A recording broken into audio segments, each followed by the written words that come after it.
Naranasan mo na ba na magkaibigan kayo tapos lumuwas kayo ng syudad para manarbaho tapos ang usapan niyo walang iwanan? Yun.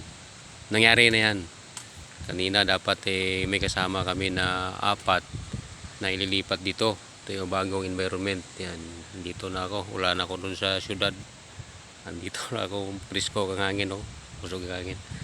Bali, puro sadya ako nag-request palipat ako rito dahil mas lapit-lapit kasi dun sa mama ko eh. So, anytime pwede ko umuwi. So, kasi syudad malayo eh. Kawawa eh. Nag-resign sila.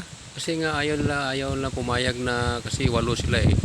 Ang gusto ng opisina, hatiin sila ng tiga-4. So, hatiin ng isa, apat may iwan, 4 yung malipat ito kasama sa namin. So, yun, hindi pumayag. Talagang nag-resign. Ay, hindi pina-resign. Yun, kawawa. Sigurado yun. Magsisisihan yun kasi sa tingin ko is parang isa lang naman yung talagang nagpwersa na talagang matigas na hindi sila mahati. Yung iba tumitingin sa kanya eh. Parang napilitan na sumunod.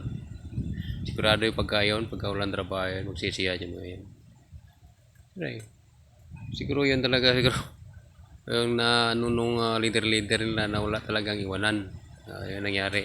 So ngayon wala silang trabaho. Gagali na ng probinsya yun. Diba? Nakakaawa din eh. Kasi minsan kasi yung